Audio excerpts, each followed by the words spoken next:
decided to get on our radio app.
The Commissioners Court of Brazos County will meet in regular session on May 16, 2023 at 10 a.m. at the Commissioners Courtroom in the County Administration Building, 200 South 6th Avenue, Suite 106.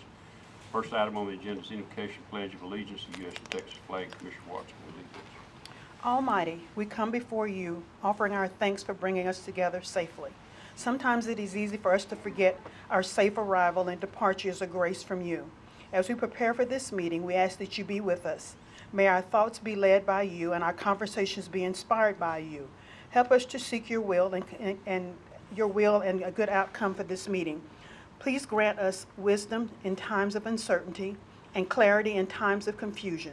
Lead us to solutions and help us strengthen us as we as a group try to make good decisions in your name. Amen. Amen. I pledge allegiance to the flag of the United States of America and to the republic for which it stands, one nation, under God, indivisible, with liberty and justice for all. Honor the Texas flag. I pledge allegiance to thee, Texas, one state under God, one and indivisible. Thank you, Commissioner. Second item on the agenda is call for citizens' input and/or concerns. And Tom Marty.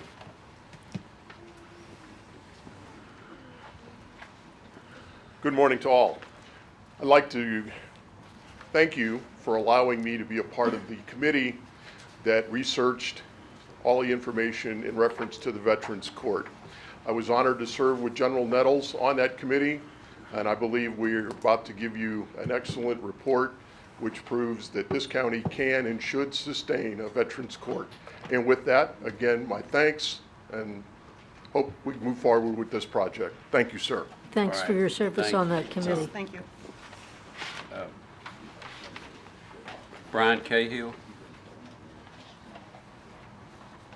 Good morning. I'm Brian Cahill from Greenleaf Lane. I want to start by introducing, we brought a number of our neighbors here to bring our petition to the court. While they're coming up, I'm going to hand out a handout to the commissioners.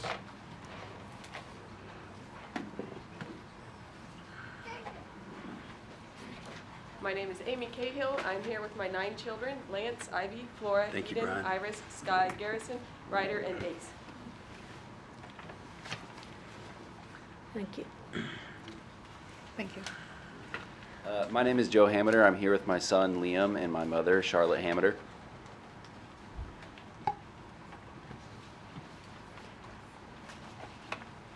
My name's Karen Von Gonten, and I'm here with my 6 children, Micah, Tora, Violet, Mavie, Zinnia, and Moses.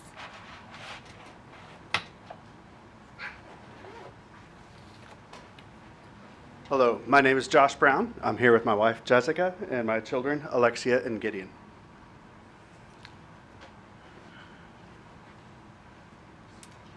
So my name is Jonathan Cook. I'm here with my 5 of my 6 children, Jenny, Alexa, Heidi, Titus, and Silas, and I have one at home with my wife and right now. My name is James Jones. Is my wife Ann, and her father lives with us, and he's 95. And thank you. Hi, my name is Fidelia Delgado. I represent my husband, my daughter, and my son, my 3 grandsons who live on the land also. Okay, so I'm here on behalf of Greenleaf Lane. We're a portion of residents. There's 60+ individuals who live on Greenleaf Lane. To access our private road, you've got to cross a county road that has a culvert crossing. The culvert crossing has deteriorated over time and as we speak is currently impassable. The culvert crossing lies within the duly platted and accepted subdivision of Rustic Oaks. The county maintained this section of land for 30 years. In 2018, with no action by the Commissioners Court in violation of the Texas Transportation Code, the county stopped maintaining it. We were told that if proof of county ownership was provided, maintenance would be resumed. So after 4.5 years and meetings with Sammy Catalina, Russ Ford, Chuck Condolera, Parthantha Banerjee, Bruce Errett, Rod Anderson, and many others, we have still not seen any action. After each meeting, we have taken the feedback from the county and gone through and addressed their concerns and come back with additional information. I'm presenting the summary of our findings to the court today. Our findings include information on the Texas Transportation Code, relevant case law, an attorney general opinion, and a logical analysis of how to interpret the code. Also included are county records including Commissioner Court minutes, plats, maintenance history, and history of the county moving the end of maintenance sign multiple times over the last 30 years. As part of the research, we checked to see if the county was applying the law equally to all roads in the county. We found a number of gravel roads where maintenance acceptance was not documented or specifically denied that are now being maintained as part of the county road system. So while the county continues to maintain these roads which were not accepted in the traditional manner, they have decided to stop maintaining Greenleaf Lane, which was dedicated and accepted by the county. In our last interaction with the county, we were still being told that it is a private section of road and the county is not allowed to maintain it. This is based on an assumption made by the county that the edge of the road is in the center of the water crossing and not at the Iron Stake survey. This assumption is made in spite of the fact that the county paid for a survey which accurately located the Iron Stake crossing that dictates the edge of the subdivision. So we are also here to present to the court today a survey done by Dr. Stacy Lyle, who is a registered professional surveyor and teaches classes on surveying at Texas A&M University. Based on his on-the-ground survey and review of the relevant documents, he concludes that the iron pin is at the edge of the Rustigos Plat. Hang on a second. Judge, that's the end of Mr. Cahill's 2 minutes, but 2 minutes of that was the introductions of the other residents.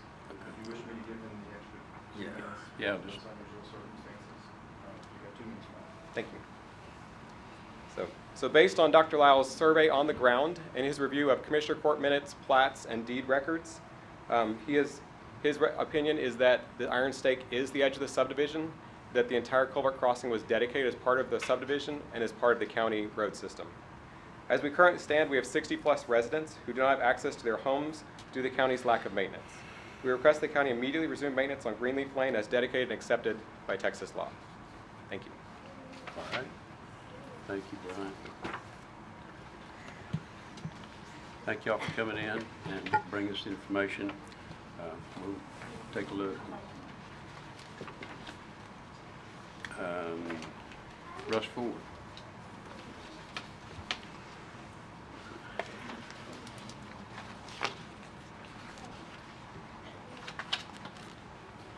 Good morning.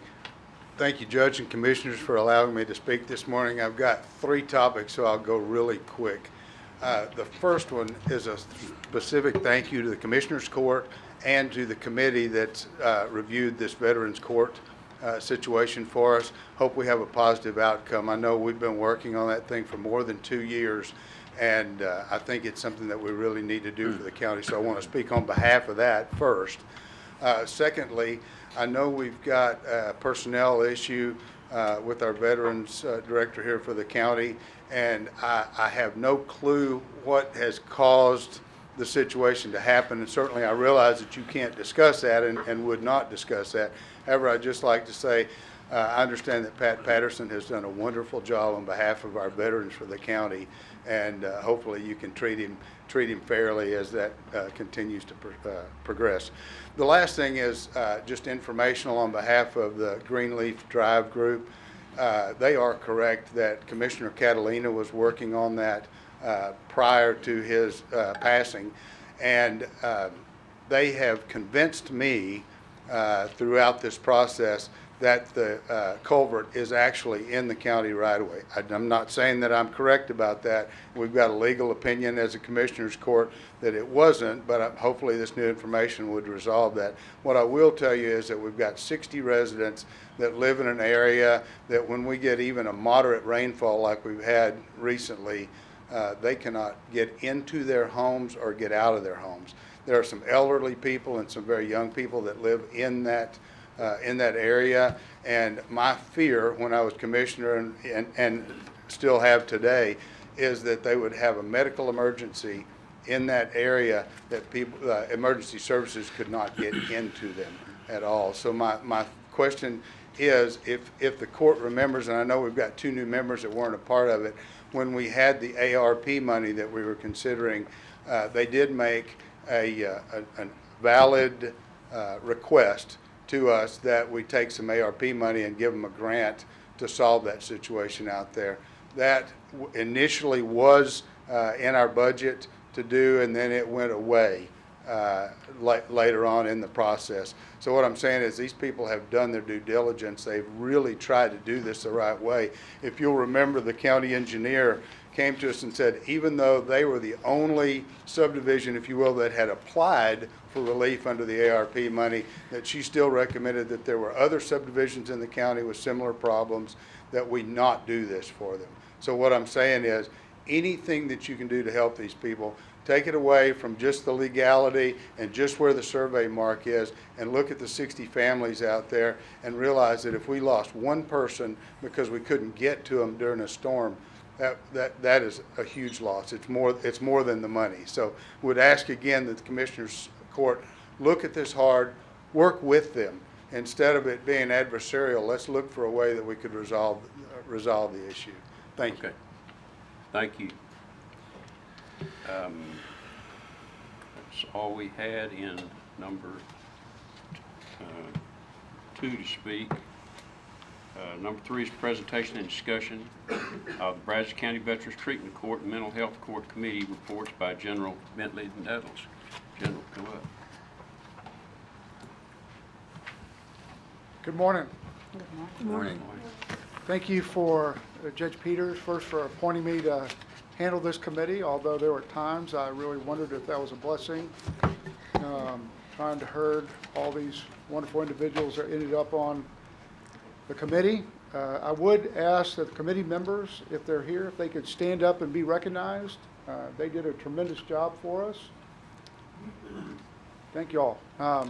They spent their own time trying to help the committee and the community to make this decision. You should have, hopefully in front of you, the 2 documents that we generated.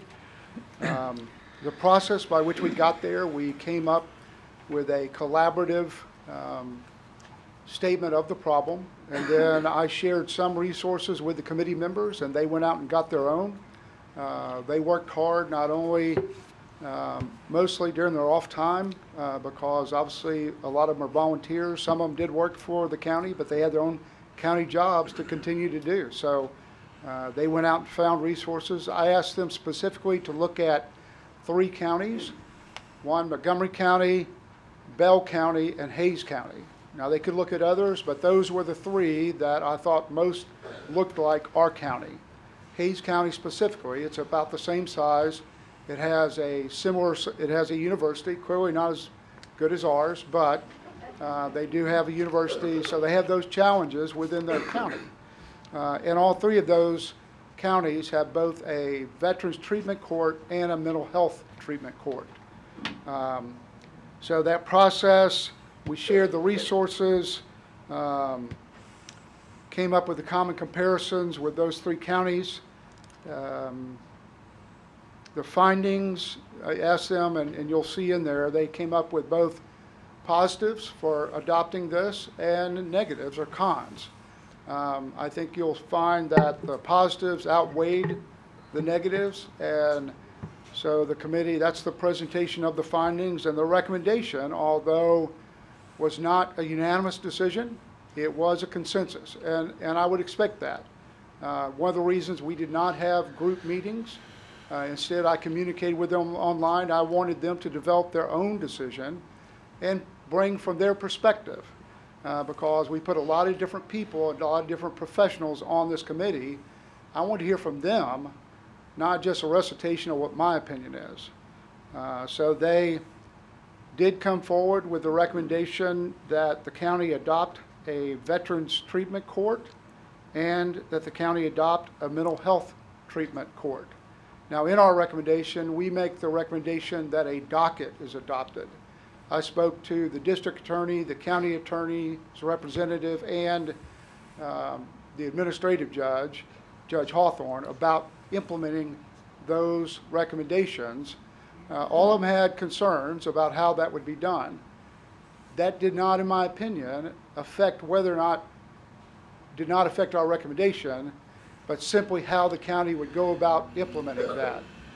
And this was not a feasibility study. We didn't look at how much it would cost. That's y'all's responsibility, not ours. It was not whether the services were available, and you'll see there in the pros and cons that on the mental health treatment side, it appeared there were some challenges to providing those services locally. With the veteran treatment court, the veterans clinic and the VA stepped up and said they could provide those services either locally or remotely, either in Temple or in Waco, if the veteran qualified. So that might be a precursor to whether or not they actually were seen by the Veterans Treatment Court, because if they're not going to qualify for those services, then that's going to be a real challenge to try to get them those services. I think the resulting kind of reason that the recommendation was made is for both of these courts, these specialty courts, once someone went through the process, the recidivism dropped way down. With the Veteran Treatment Court, it dropped, was successful 80 to 90% of the time, meaning 10 to 20% might go back through the process. Now, that's a significant savings for our county, not having to keep somebody going back and forth through the county jail. For the mental health court, there was a drop in recidivism over a 2-year period if they continue to do their medication and services. But again, that's both of those are a challenge. The Veteran Treatment Court program typically is about a year long. The mental health treatment court can be longer, and that is longer than typically what our criminal system requires of people. Normally they only require probation of 6 months. So it's a commitment on the behalf of the veteran and the county to go through this process. We've also attached to this the application, the handbook, and the comparative analysis of the counties. Judge Brantley provided those from Bell County. He thought that was relevant, and I wanted to include that so that y'all would understand. But clearly, my recommendation is that you turn to the subject, if you decide to go forward with this, you turn to the subject matter experts, the county attorney, the district attorney, and the administrative judge on how to implement this, because all of them expressed different concerns, and so they all had a different viewpoint. But I think they could get there, and they all indicated that if the county decided to go forward, that they would support what the county decided. So hopefully you'll find these reports helpful in making the decision that you still have to make. So I'll be happy to answer any questions that you may have. Well, Thank you. Thank you, General. You did an excellent job bringing folks together to come up with a compilation of a lot of information that will help us to be able to move forward. So I appreciate all that, and I appreciate what you did. Yeah. Is there any, I mean, I've got a couple other comments, but if somebody else wants to make a comment. I just wanted to say I appreciate you and the committee for doing the hard work, and I've read the reports, and it looks like we're going to move forwards with the veteran and mental health court, so thank you. Just second saying that again. I mean, thank you. Thanks for the committee, for everyone, all the work you did in researching this and for this recommendation. I hope folks realize at home that that's what the county wanted to see, was a panel of experts of all different fields, some military, some health, legal, et cetera, come together and form a committee to make a recommendation. That's what you're seeing today. Thank you for that, General. I want to say thanks again. Thanks to the people who were involved. I also particularly want to thank former Commissioner Ford for his initiative in he and I originally, although it didn't pass in its first form, we and he was very instrumental in bringing it to a public forum where it was discussed, and it had to be discussed, and I think that was crucial in the initiation. So in the initiation of the process that we're coming to the conclusion of here. So I want to personally thank him for his efforts with regard to that. Okay, so I think my recommendation, the next step should be, because it's really not the Commissioner's Court that sets up a veteran or a mental court. I mean, it's going to take all of those judges over there to sit in a room and make a decision about, I mean, I think the recommendation of having a docket is logical, and But I'm not the one that makes that decision. It's going to be a judge that'll have to take on that initiative. And certainly the two prosecutors are going to, I mean, they're the gatekeeper, so they're going to have to be involved in all that. And then adult probation, somebody's going to have to administer the service toward veterans or those in a mental court. And so I think we take this information, pass it on to all of the judges and the prosecution and adult probation, and then let them sit down and digest that, and then come up with a way that they believe that they can make it work. Certainly, at that point, I think I know that there's funds available through the veteran court, and the court I know is going to be willing to go out for those things once the county courts or district courts or administrative judges, once they tell us, okay, here's what we believe we can do, then we can be looking for, okay, what's it going to cost to fund? And so that's my recommendation. And there's no action to be taken on this. It was a presentation and discussion, but I think that's the next step. We need to have the judges and prosecutors and adult probation take a look at it and then come back to us again. So great information, and that's what we needed. We needed that information compiled into what you provided to us, and now we pass that on and let them come back to us after they digest that. So. Well, I realize the submission of this report closes our responsibility as a committee, but I'm certain I will be available if any of the judges have any questions. I'm sure the committee members would make themselves available also. Okay. Judge, I would request that at our next Commissioners Court meeting that we have a resolution in support from the Commissioners Court. Although we can't vote that it happens, do I need to leave that until future agenda items? On future agenda items, I will make that recommendation. You bet. I knew you were out there. Thank you, General. Okay, so we will consider and take action on agenda items 4 through 18. Number 4 is consideration and approval of resolution approving the dissolution of Brazos County Industrial Development Corporation and approving other matters relating thereto. Move approval. Second. Motion made and seconded. Discussion. All in favor say aye. Aye. Opposed? None motion carries. Number 5 is acceptance of donated and unclaimed property left by inmates leaving the Brazos County Jail for a month of December 2022. Move approval. Second. Motion made and seconded. Discussion. All in favor say aye. Aye. Opposed? None motion carries. Number 6 is request from Sheriff's Office for payment authorization, Information Discovery Services, LLC, for invoices dated November 2022, December 2022, and January of 2023. These invoices were inadvertently overlooked and not paid in a timely manner. Funds will come from employment investigations. Move approval. Second. Motion made, seconded. Discussion. All in favor say aye. Aye. Opposed?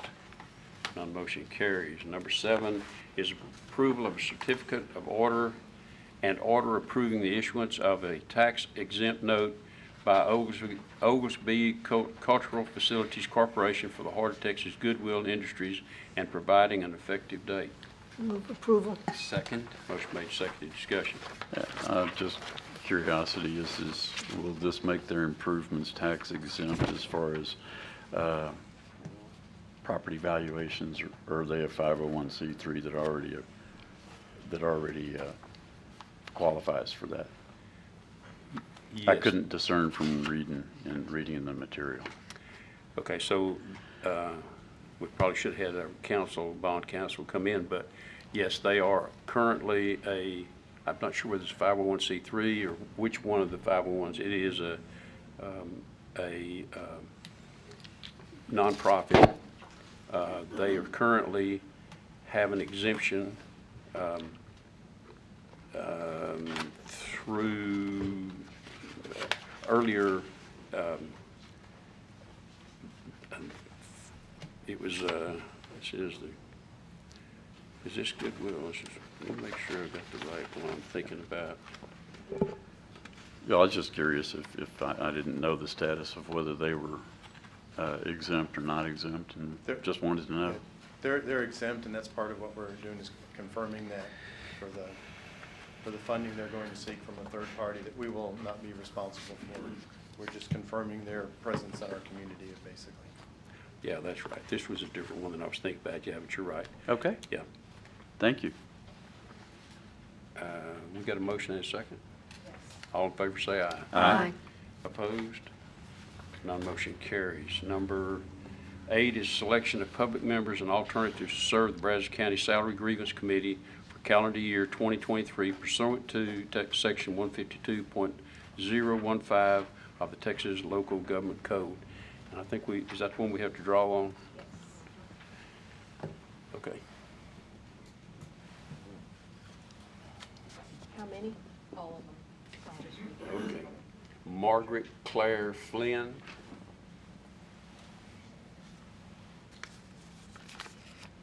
Derek Berger. Mary Margaret Voss. Howard Rick Rabinowitz. Carrie Shea Clement.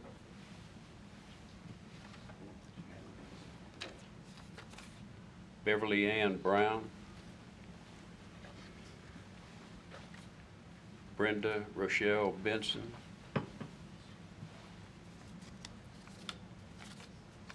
Tommy Garcia.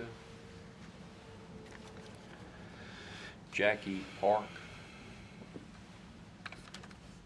Amanda Leanne Greathouse. Jeffrey Kirk Leatherwood. Midyan Lisette Bentz. Stephanie Lafferty. Gary Seth Scott. Eugene Martell.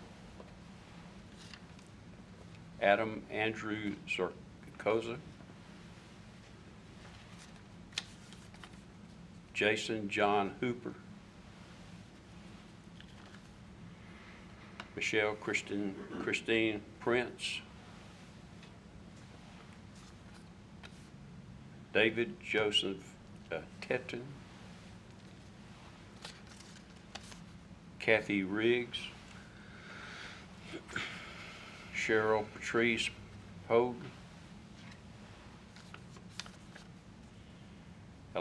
Alexandro Medina.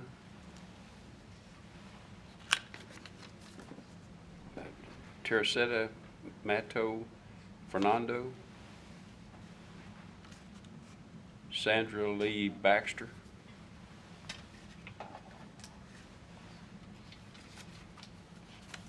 Joan Marie Davis.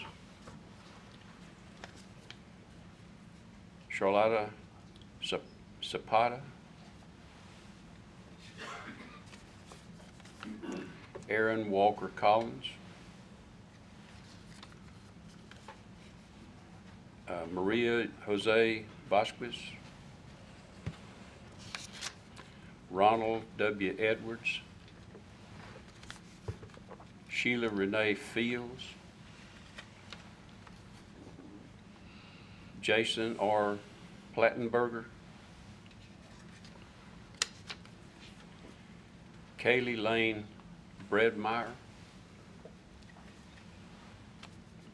Janice Corley Cleveland. Adrian Joseph Tyler. Austin James Fleming. Carlos Enrique Bogdan. Matthew McKenzie Irwin. Kelly Triplett Kyle. Michelle David Krentz. Michael David Krentz. Rodney Allen Wellman. Thomas Anthony Boyce. Tucker Lane Peacock, Sandra Lee Simmons,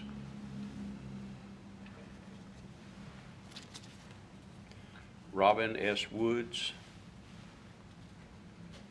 Brett Tyler Lang, Willis Richard McCrae, Callie Elizabeth Alford, William Rodriguez Caldo,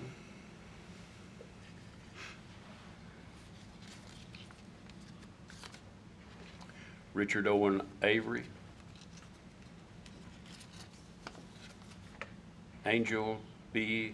Coronado Jr.,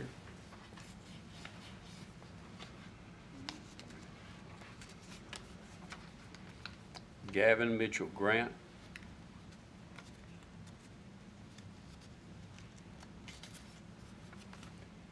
Victoria Lemon McCoy, Francis Pete Norman,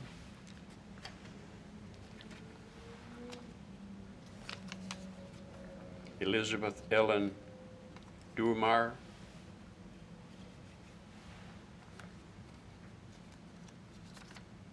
Howard Lee Mitchell, Charles Eric Jones, Christina Marie Pepper, Garrett Lane Kennedy, Jamie Annette Hardy, Eve McLennan Peacock,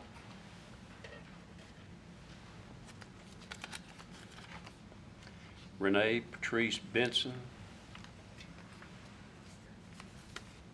Daniel Joseph Quilty, Anthony Allen Schneider, and Mortisa Aguinaldo. That's it.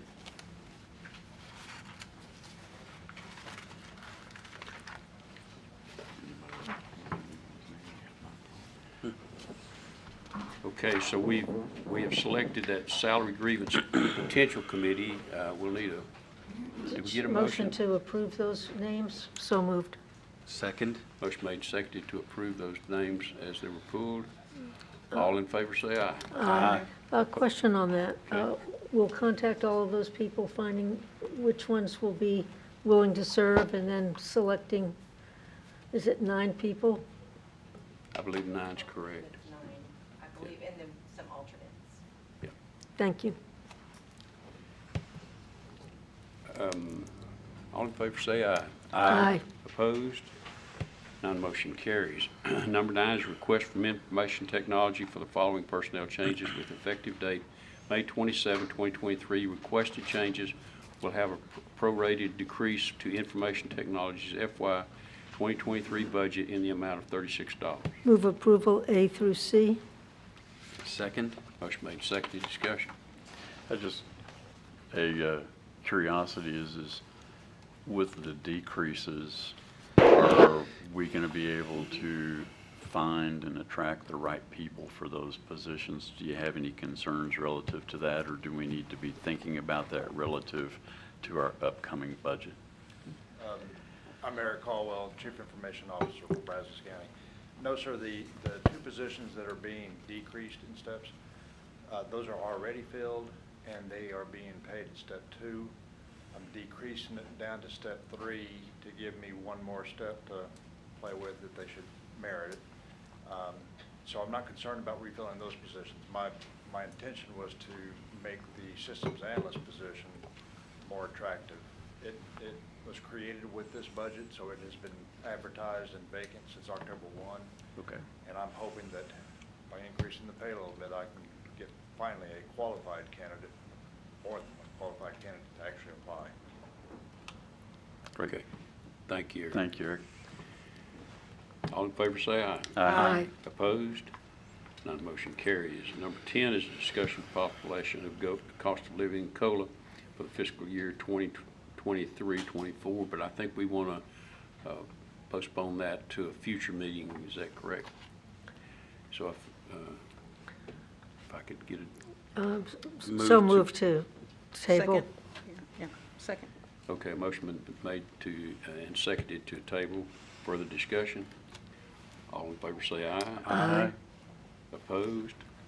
None motion carries. Number 11 is approval of Brazos County to grant Welborn Special Utility District's request for permanent temporary easements for water supply transmission line. Move approval. Second. Motion made, seconded, discussion. All in favor say aye. Aye. Opposed? None motion carries. Number 12 is approval of final plat for Prairie Ridge Estates Phase 1, 31.68 acres, George W. Singleton League, survey, abstract 51, City of Bryan, ETJ, Brazos County, Texas, sites located in precinct 2. Move for approval. Second. Motion made, seconded, discussion. All in favor say aye. Aye. Opposed? None motion carries. Number 13 is request permission to enter private property of Patrick M. Butler located in 5455 Colette Lane to remove a tree that has fallen from the county right-of-way, sites located in precinct 2. Move for approval. Second. Motion made, seconded, discussion. All in favor say aye. Aye. Opposed? None motion carries. Number 14 is consider and take action on the Frontier Communications utility permit to adjust telephone pedestal and cable on Macy Road to accommodate future roadway construction sites located in precinct 2. Move for approval. Second. Motion made, seconded, discussion. All in favor say aye. Aye. Opposed?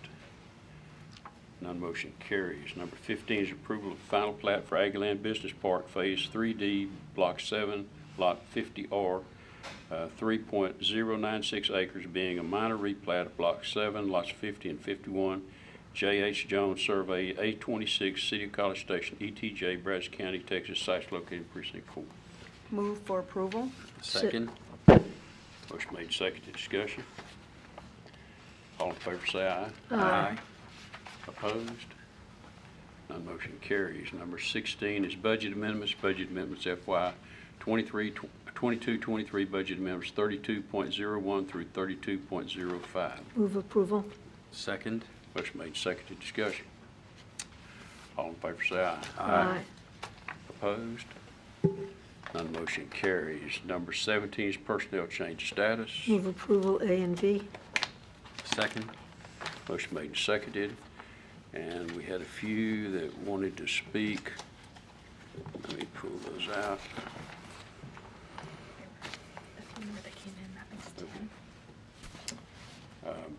Paul Carroll.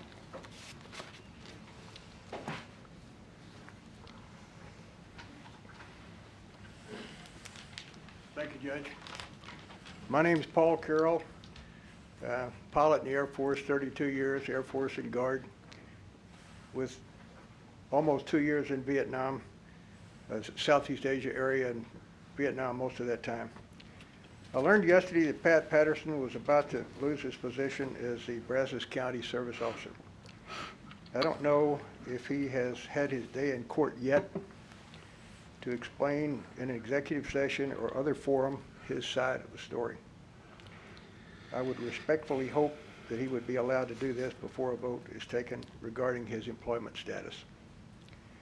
I've personally known Pat about 8 years, and without his help getting me into the Agent Orange registry, which led me to finding out that I had an aggressive prostate cancer problem, I probably would not be a survivor today.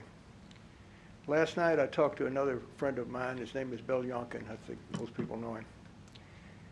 And I told Bill what I was going to do today, and he told me that without Pat's help, he probably would not be alive today as well. We both agreed that there are countless other veterans and veteran survivors, widows and widowers in this county that would say the same thing. And I've heard that one of the criticisms of Pat was that he operated beyond the scope of his official duties, and maybe he did. But probably he did it to help another veteran. And sometimes I believe that's called taking the initiative, or not wanting to let a veteran down. I bet all of us at one time or another has helped someone, and the help given was, quote, beyond the scope of our official duties. When I served in Vietnam, I can't begin to count the number of times I was aware of lives that were saved because help was given beyond the scope of the official duties of the giver. Bob Pardo would be a perfect example of that for those that know Bob Pardo's story. So instead of Pat leaving, I believe that he should be rewarded. Probably needs an assistant considering his workload. I've seen what he's done down there. I can't take him to lunch. He says he doesn't go to lunch because that would mean less time to help a veteran. I never knew Pat to even think about anything other than helping his fellow veteran and doing it with integrity. I've met few people in life more qualified to do what they do and have a stronger sense of duty than Pat. I hope this Marine keeps his job. No one could do it better. Thank you. Thank you. Reagan Best.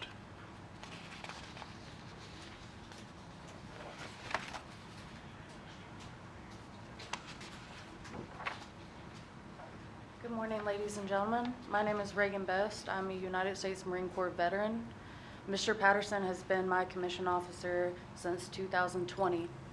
I got out of the Marine Corps on bad terms due to PTSD and whatnot. Without Mr. Patterson's help, I would not be standing here able to talk to you. He saved me not only from myself, but from everything else. He helped me with my discharge. He helped me with my medical, my mental. And he doesn't do the bare minimum. That is one thing Mr. Patterson is not, is bare minimum. I'll talk to him, just like the gentleman said, and he'll be working from sun up to sundown for a veteran. One time I heard a story that there was a veteran who was going through some mental problems, and this veteran lived 4 hours away. And he was willing to leave and go check on this veteran to make sure he was okay. And I believe that when we get out of the military, it's a big change for us. I've known people who's been out 40 years and still are not used to the civilian world anymore. I've only been out for 5 years and I'm not used to it at all. But we need more people like Mr. Patterson who would advocate for us, who would speak for us, and who would be willing to fight for us the way that we fought for this country. I wasn't in Vietnam or World War II or any of the big wars or anything like that, but I've been through my challenges as well. But without Mr. Patterson, I would have either drank myself to death or ended it all. Mr. Patterson showed me that there are ways to life that we can live, and that just because we've been through hell and back does not mean that we're defeated. He gave me a purpose in life. He encouraged me to go to school and go get my master's degree. Right now, I'm about to get my associate's. Mr. Patterson is a great man, and I would hate to see someone so proud and so loving of his veterans to go, because it's not only hurting him, but it's hurting every veteran in this area, because we need people to fight for us. We need people to advocate for us. And Mr. Patterson is that man. He is the type of man who would give his shirt off his back for a veteran in need. He loves veterans more than anything on this planet, and it would be a shame to let someone like that go out of here. Anyway, thank you so much for your time, and thank you for letting me speak on his behalf, and I really hope that y'all take this into consideration, because like I said, like that gentleman said, without Mr. Patterson, a lot of veterans wouldn't be here today. Thank you. Okay, thank you. John Anderson.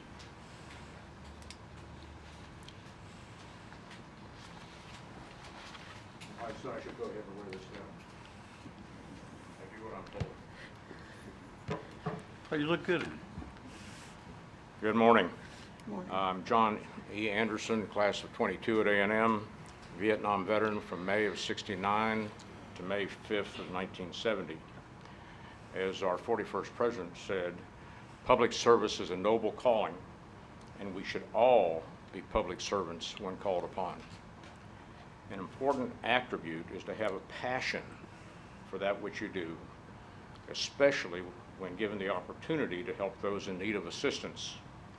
A desire and ability to serve does not stop at a certain time on the clock or at a certain geographic location.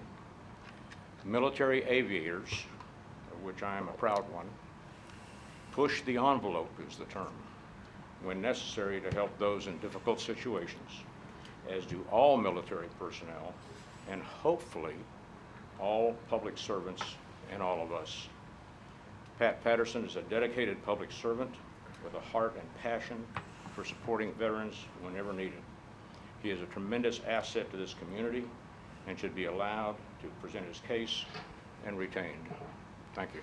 Thank you, John. Gene Eastman.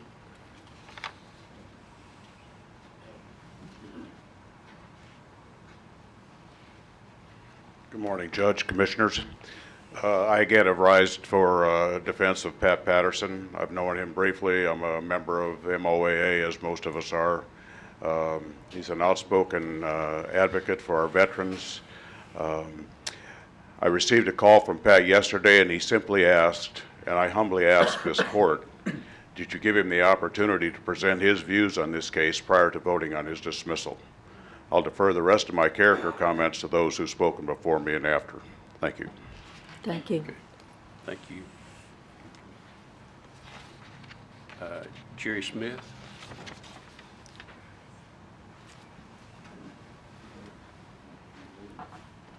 Good morning. My name is Jerry Smith. I'm a retired Marine who served for 30 years, and I've been a Brazos County resident for the past 15. I was very surprised, extremely surprised, and very saddened to hear that our County Veteran Services Officer, Pat Patterson, has been scheduled for termination of his duties. As someone who's been in the veteran services business in this county for over a decade, I asked this court to consider postponing any action today on the separation portion of this agenda item.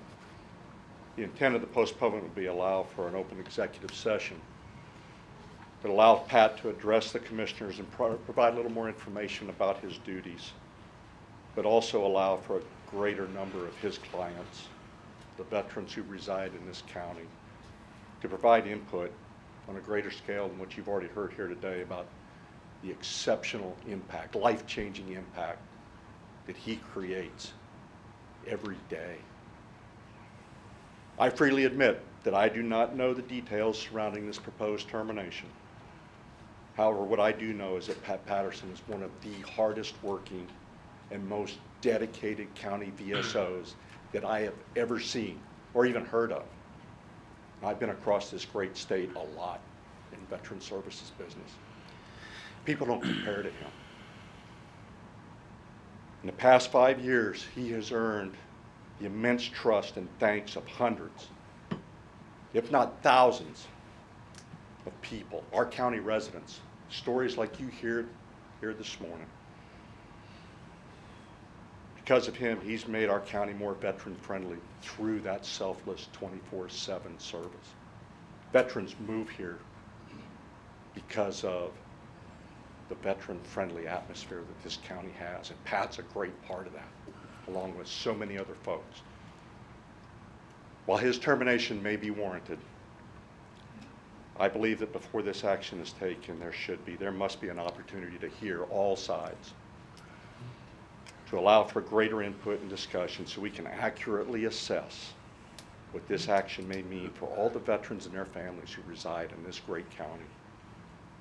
If Mr. Patterson's support and experience, valuable experience, is eliminated unnecessarily, a degradation, possibly a severe degradation in the well-being of our veterans and their family members will be the price of a less well-informed decision.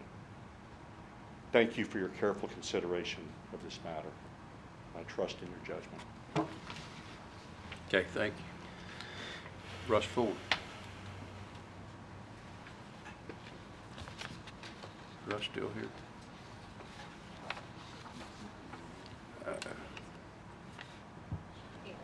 Is that James Urban? Urban. Yes.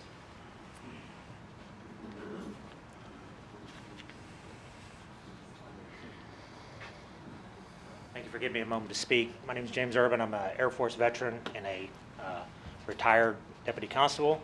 I'm here to represent on behalf of my wife, who's an Army veteran.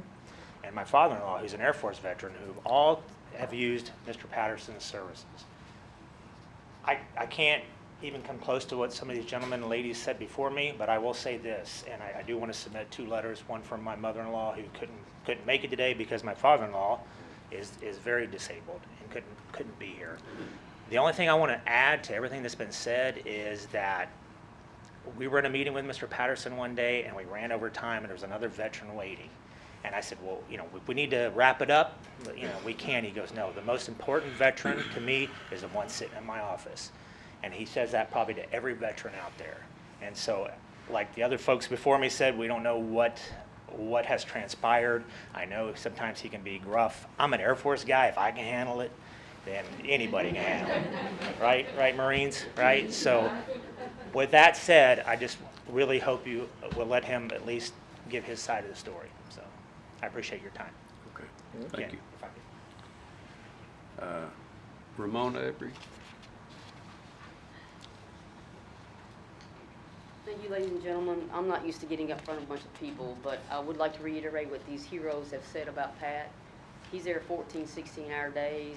I'm sorry, can you give your name one more time? Ramona Embry, Sergeant, United States Marine Corps. He's there 14, 16-hour days. To let this man go would be grave disservice to every veteran sitting in here, every veteran looking for help. He's at the funeral homes, he's at the hospitals, he's driving veterans where they need to go. He's your friend. I will tell you this, about 6 months ago I asked him, why do you keep doing it? And he gave me this, and I would like to read it. This is Pat Patterson. The starfish story. A young man is walking along the ocean and sees a beach on which thousands and thousands of starfish have washed ashore. Further along he sees an old man walking slowly and stooping often, picking up a starfish after starfish and tossing one gently into the ocean. Why are you throwing the starfish into the ocean, he asked.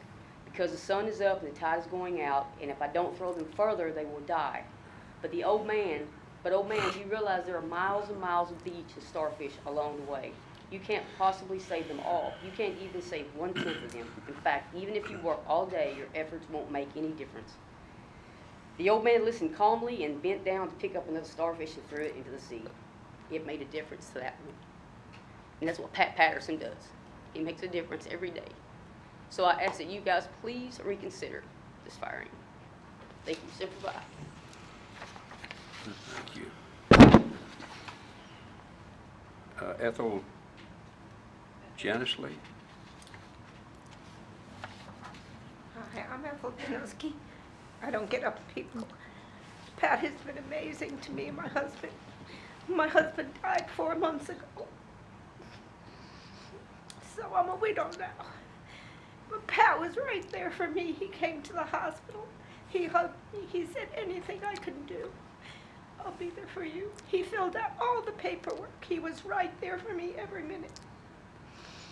He's an amazing man. He was there for my husband. And 3 weeks ago, we found out that somebody had dumped all of the paperwork that he had done for me. It was gone. He got back into that computer, and he spent another 3 hours refilling out all that paperwork, talking to people. Why did you lose this woman's paperwork? She's losing her benefits, her husband's benefits.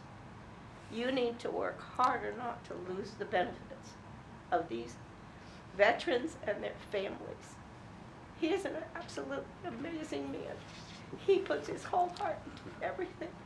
He will stop anything that he's doing, and he will come for his veterans. He says to me one day, I live to help my veterans. He gives his whole heart to every one of us. And he's tough, but he's absolutely amazing. He just wants everyone to help each other. He may raise his voice.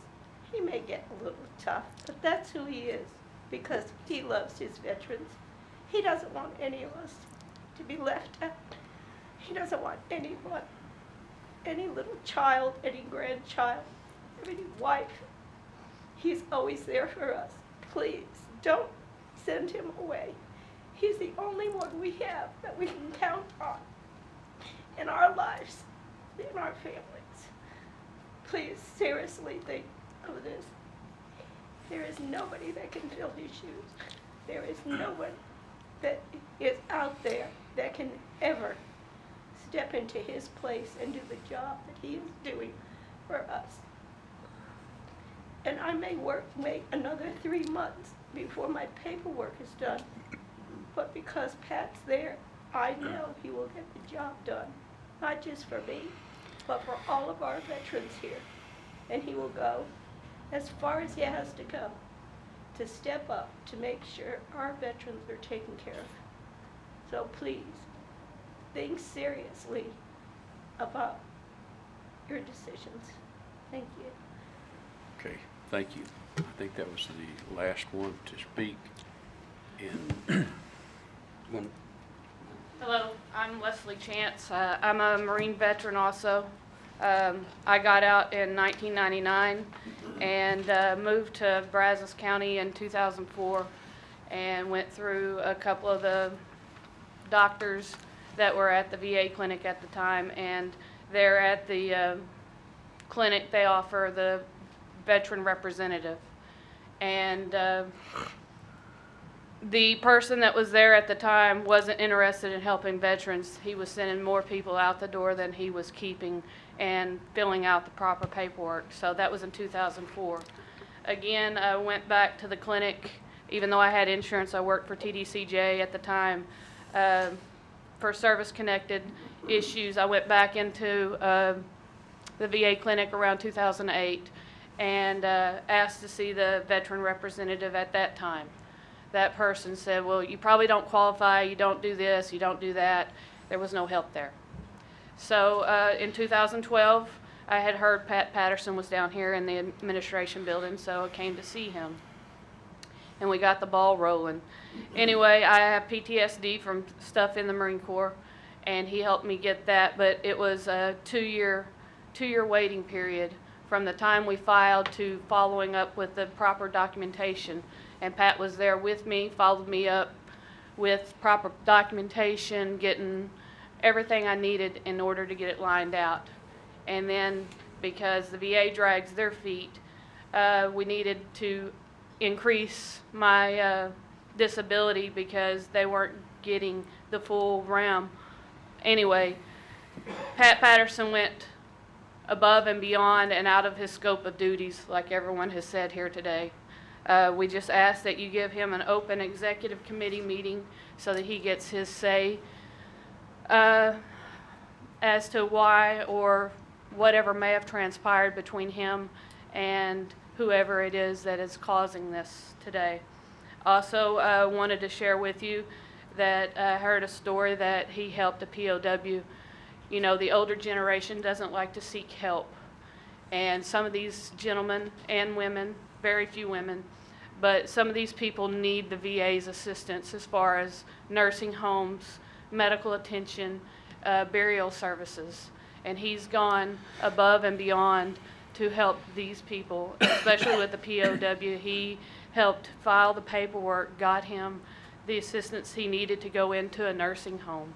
Otherwise, he would probably be homeless and probably deceased. Anyway, I just wanted to share a little bit